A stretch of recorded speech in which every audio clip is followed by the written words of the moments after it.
you! Don't watch that! Watch this!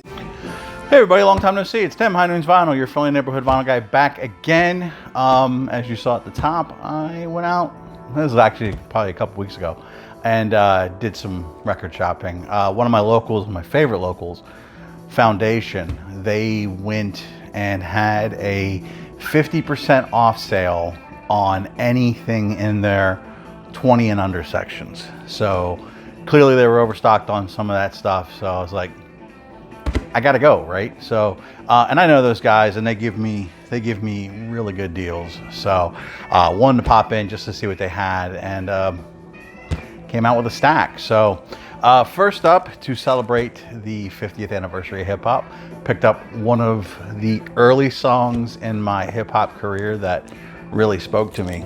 This is the single for UTFOs, and this is how well I don't know the single on the A side because I didn't care. So the A side was called Hanging Out with the Candy Rapper, but the B side was where it was at, and that was Roxanne, Roxanne, and that sparked a huge career movement for UTFO. But it also sparked what felt like 9,000 Roxanne responses, which included stuff from the real Roxanne and Roxanne Shante. So not only did this song kind of hit a nerve with a bunch of people wanting to kind of get in on the wave, it gave us the careers of two pretty talented MCs. Another single that I picked up was Taco's Putting on the Ritz. Great 12-inch single. This is the extended version. And funny, I hadn't heard this in a minute, so when I picked it up, I was really excited. And then the next day I heard it on the radio. So I was like, oh, great. So the radio's stalking me in more ways than I can even imagine. And then I picked up Ahmad Jamal's Jamalka. This one is a really beat up copy. You can see the spine is pretty beat up. The vinyl itself, visually, I'd probably grade it at VG, maybe close to VG minus, but it played well. It was a good player copy. I usually don't buy player copies, but all of these came out of the $5 bin, which means they were $2.50, and I think they just threw those in. So, speaking of not visually appealing, this is obviously Jimi Hendrix Smash Hits. It is on the two-tone Reprise label, so but the vinyl is actually in decent shape. So I picked this one up. It was 10 because of the cover, so I got it for 5. And I wanted a first issue to kind of compare to the recent presses from QRP. Because I have the Walmart exclusive purple of this from QRP. So that'll be an upcoming video where I'm gonna get under the headphones, do a quick A and B, and just, you know, kind of honestly compare how these are holding up to the original tapes. So fun stuff there. Picked up another from Fever Tree Creation. I have their debut, and their debut is probably cheap heat when it comes to any type of psych rock or stuff like that. This one, probably a little hit and miss for me.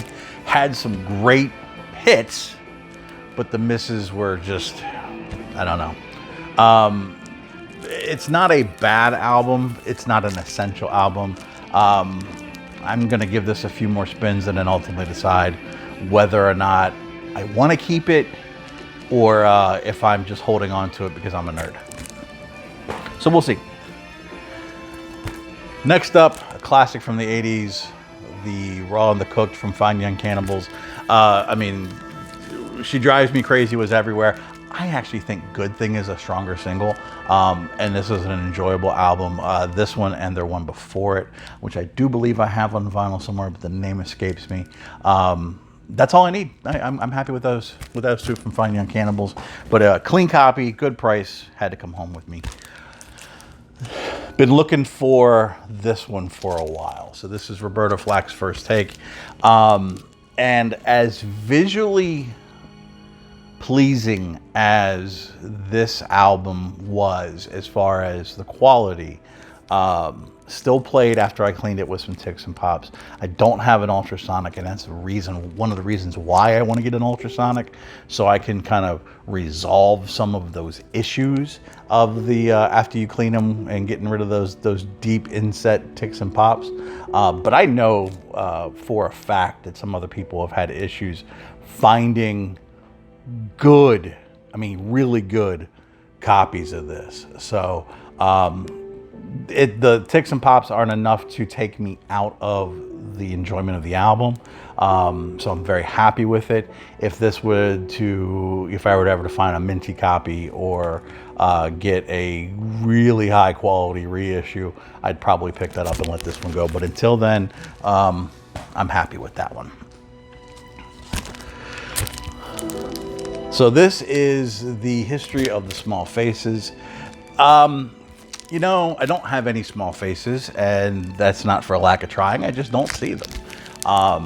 So when I saw this, I went ahead and picked it up. This is an kind of like an early comp. It's got some more of their like more poppy stuff that you would have on here. Like they do a cover of Runaway, which is okay, but then there's some, you know, the more garage stuff, which was nice. I just found it really weird because this, I don't know if it's the label Pride, I don't know if it's the way that they mixed it, but this one definitely seemed a little hot, and I don't know, like I said, wasn't bad, but you know, because I picked it up so cheap, I'm okay with it.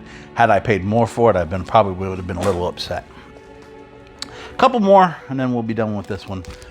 Picked up a copy of David Gilmour's About Face, which was funny because as I was looking through my stuff, I realized I had it. But this one I think is an upgrade. I got to do an A/B comparison of the two. This one's probably not for everybody. This one would be, if you liked Momentary Lapse of Reason and thought that was a good album, this one might be for you. If you didn't like Momentary Lapse of Reason, you probably don't want this one. But you get a sense of where he was going in that direction. But has some incredible moments for me, at least, and I love it. So I wanted it, clearly, because now I have two copies, because I'm a knucklehead. One that I had been looking for to add to the Jethro Tull collection is a Passion Play, which didn't even realize until I got home that this is a German pressing, which was even better. So enjoyed this. You know, anything, pretty much anything Tull I'm gonna love, but this is one of their standout albums for me. Really enjoyed this one. Hadn't heard this in a real long time, so playing it again was real nice to have. And here, as some things fell, excuse me, and I'm just gonna pick those up down to the last two.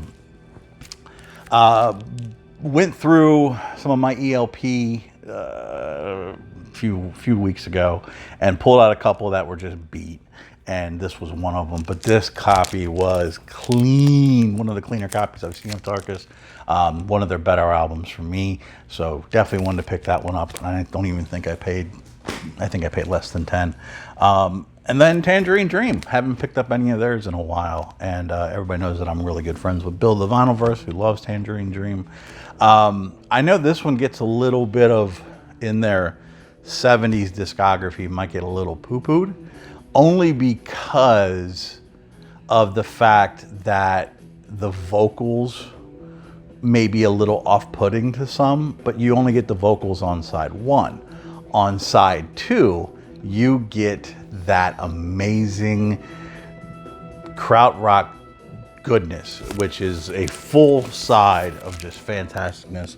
That is, and I can't even read the writing because I'm blind, Madrigal Meridian. So if you like that, you know, more traditional sounding krautrock, side two alone's worth the price of this one. So they had some other Tangerine Dreams there, but they were more of the 80s variety. I'm very choosy when it comes to 80s Tangerine Dream, but anything before 1980 I want, and this was one I didn't have, so picked that one up.